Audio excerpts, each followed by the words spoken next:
As a kid, did you ever play superheroes? Did you ever create your own superheroes?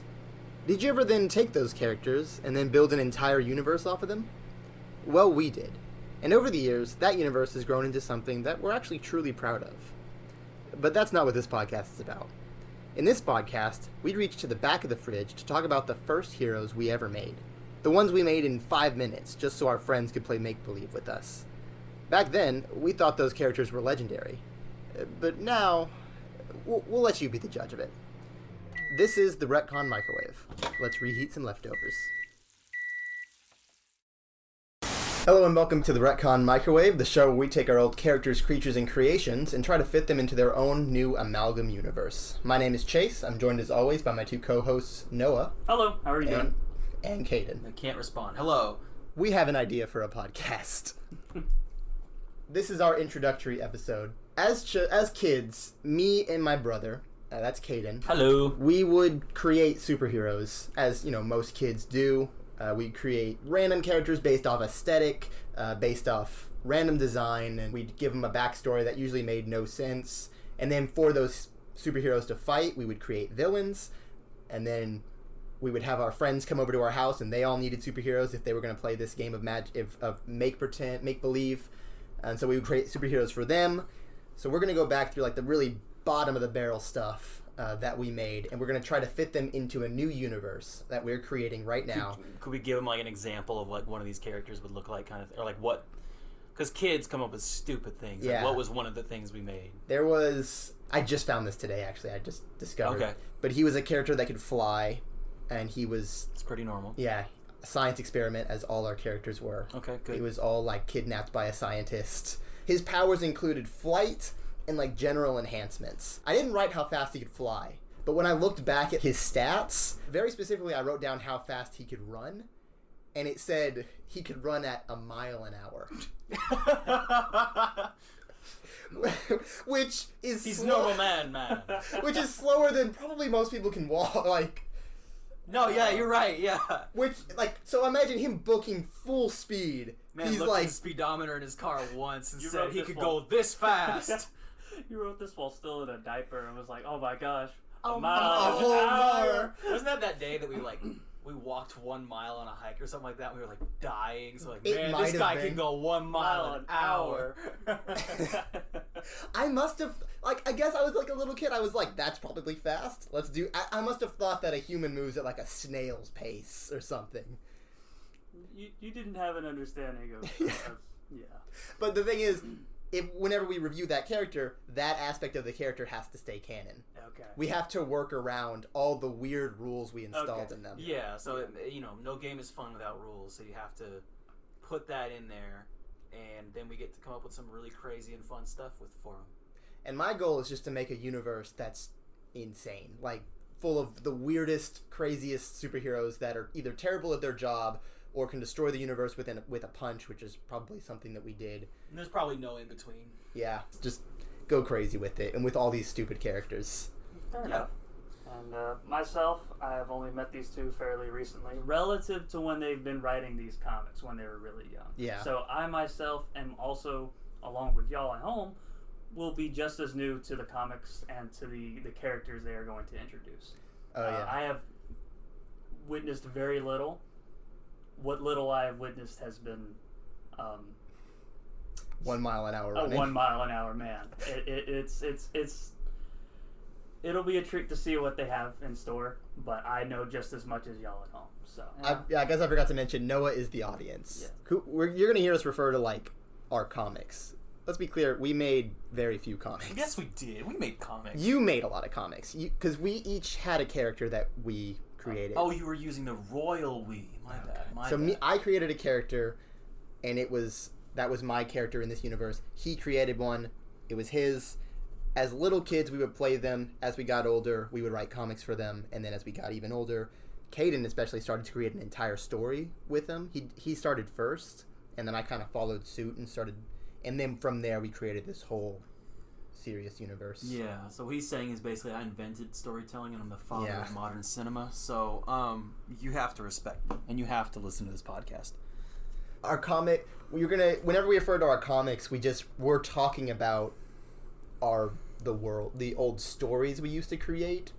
Usually they were just verbal, or it would be the worlds that we played make pretend. We would play make believe in. Those are our comics, but really they're just.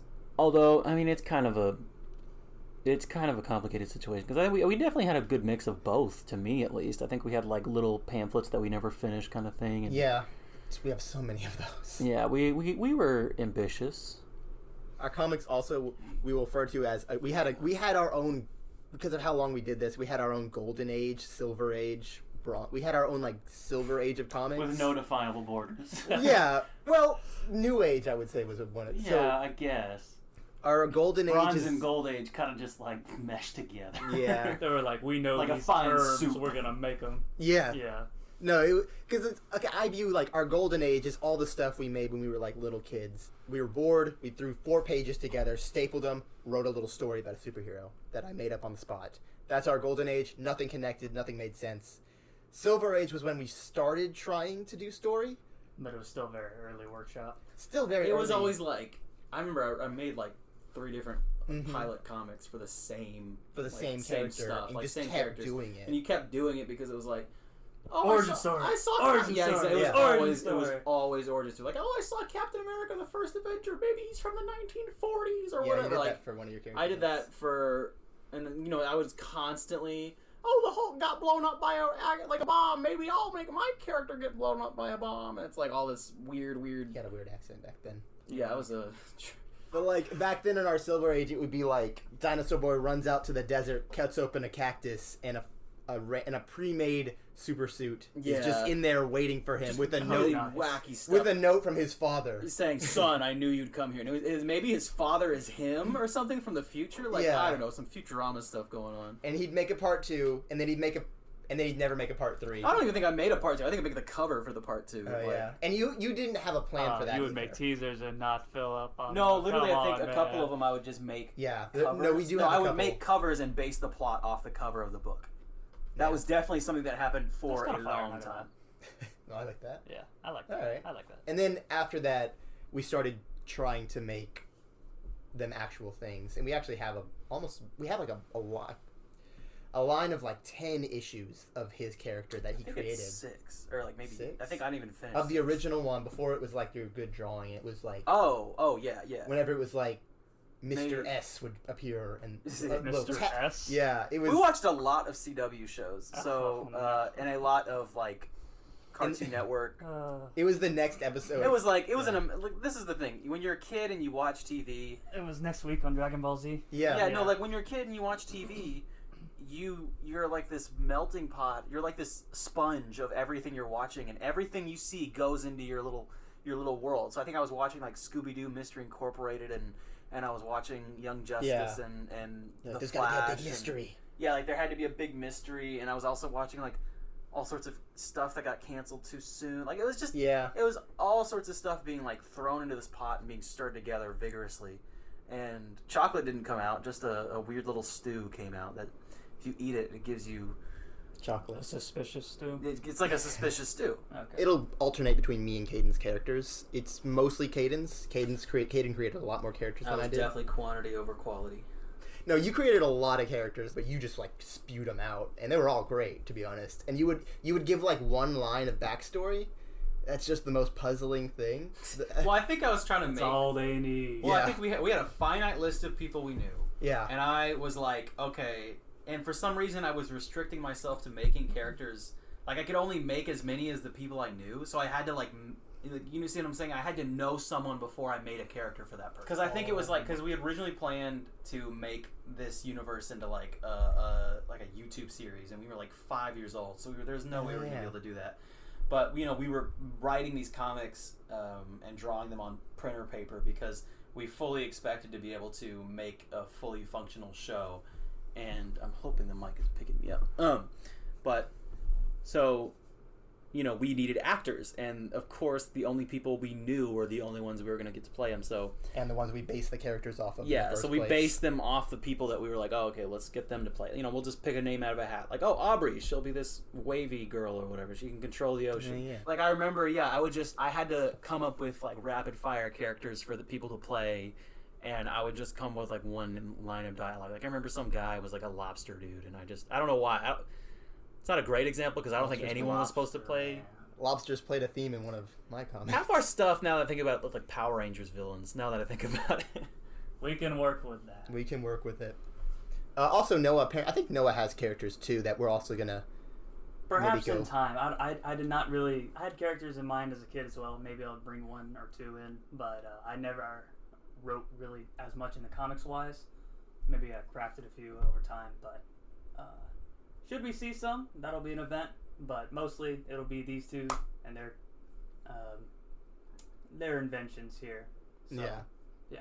Is there anything else you guys want to add about this podcast? About some ideas for the future? Because I know we've done background information so far.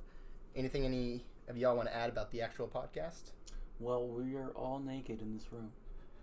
I hope we cut like half of this. I Yeah. don't. I would cut half of this. It's 34 minutes long, and there's been about 10 minutes of us saying real things. Oh god. And I think the last thing I want to mention on this is, really a question I asked was how this would develop, because I know you're going to introduce characters and we might have some small stories for them, but I know y'all had mentioned the idea of maybe like every few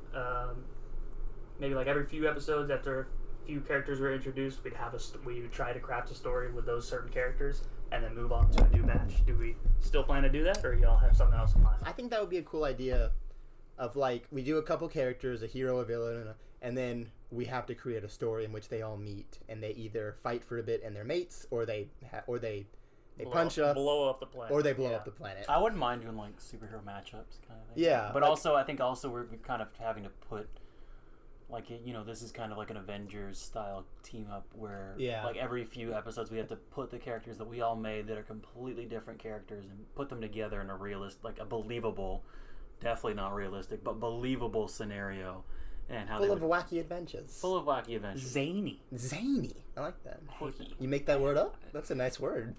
It's a really nice word. It's a nice word. I hate that word. If any of y'all think this is worth your time, I really do think legitimately you will enjoy the stories they have. I've been introduced to at least two, and they're both something. So whether or not that sounds interesting for you, I'll leave that to you. But I do think this has a lot of potential. It's It's here. it's here. It's here. That's our new catchphrase. It's It's here. You might as well listen. What are you gonna Yeah. do? You're driving to work. World's gonna end soon. Who cares? That might do it for our explanation. I'm working on a website where we can like display all of the characters and all their new stats compared to their old stats, like their new story compared to their old story, and then maybe the current story of our new universe. I might put that in there and maybe even do like a map and show where everybody is, because I think that'd be kind of fun. Nothing. We could do anything with this. That's the real fun of it. That's what I'm excited about. We can do anything. we could do anything. Anything. Anything. We could bring back Pangea. I don't know why that was the first thing. That was actually good. I like that. I know you. Let's bring back Pangea. Pangea. That'll probably do it for this episode. Until next time, we don't have to Keep sign up. reheating some leftovers. Yeah.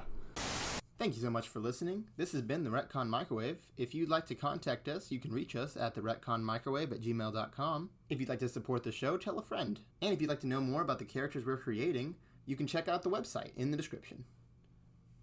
I mean, unless I haven't created it yet, but, well, soon enough. It'll be there. Okay, bye.